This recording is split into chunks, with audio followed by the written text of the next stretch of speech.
Late night for a lot of people last night. Election clerk offices, votes coming in from all over still late in the evening. If Idaho May Primary rolling well past midnight, for some places like to 4 or 5 in the morning.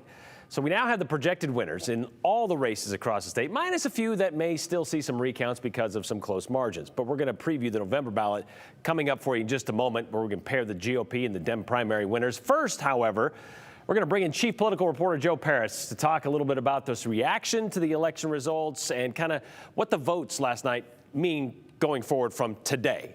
Let's start with the GOP unity rally that's held this afternoon. Yes, and this is a tradition that's been going on for several years in the state of Idaho. The Idaho GOP will actually rally together the day after the primary to show a united Republican front made up of both election winners and losers. We'll show you some video from the event. It was held at high noon today at the state capitol. Winners of the races are on the steps of the Capitol to show what GOP leadership looks like. Below them, a crowd of supporters and supposedly the losers from the primary were there to illustrate everyone is on the same page heading into the November general election. You can see some familiar faces there. And we don't have time to name everybody who was and wasn't there, but to answer the question that I'm sure many of you are asking right now, what major players were not there at the unity rally? And I can tell you this, I was there. I did not see Lieutenant Governor Janice McGeehan, who lost the governor's race. I didn't see State Representative Dorothy Moon or Senator Mary Souza, who lost Secretary of State. I did not see current Superintendent of Public Instruction Sherry Ibarra or Brandon Durst, who both lost their bids to Debbie Critchfield. And of note, Raul Labrador was there, but we did not see his opponent. So a lot of questions coming out of last night, and to make it there today, only they can say for sure if they weren't there because they didn't want to be or if they were tired because of the late night last night. Now, I spoke to House Speaker Scott Bedke, who was the winner of the Lieutenant Governor primary last night. He is going to tell us about the divide and how elected leaders like himself are expected to handle party politics going forward. Well, I think that last thing that we want to do is engage in a war of attrition. I think that that's counterproductive. The things that bring us together are our love for the state and the opportunities that all of us have had here. I think that we all agree that we have something special. It's the best place to live, to work, and to raise a family. I think everybody wants to keep it that way. We all want our kids well educated. We all want to have good roads and bridges and good water infrastructure. I think we start there.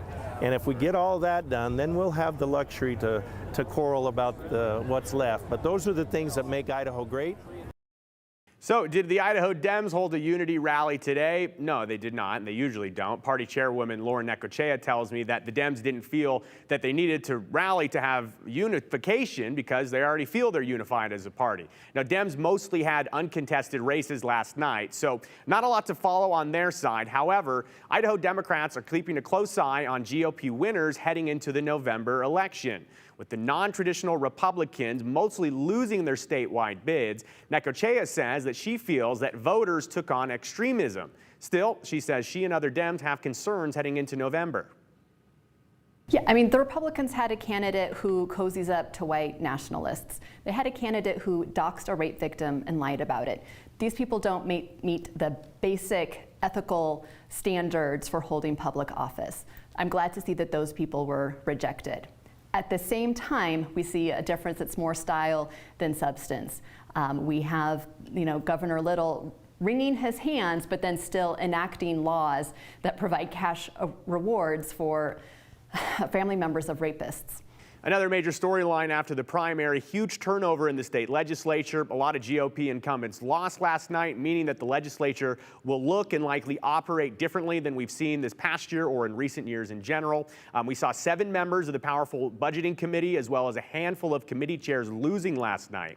Now, Idaho political expert, Boise State professor Dr. Stephanie Witt, she has this insight on what the legislature could look like moving forward and how it'll work. I think when you bring that many new people in, you get a new sense of the direction of the two chambers. In the most recent sessions, we've seen the Senate serving as kind of a backstop to the right wing of the party's bills. They would pass in the House, come over to the Senate, and not get anywhere. I don't know if that's going to be the same. It looks like the makeup of the Senate is going to be a little more conservative, so we may see a more hospitable landing place for those House bills that in the last couple of sessions didn't make it through the Senate.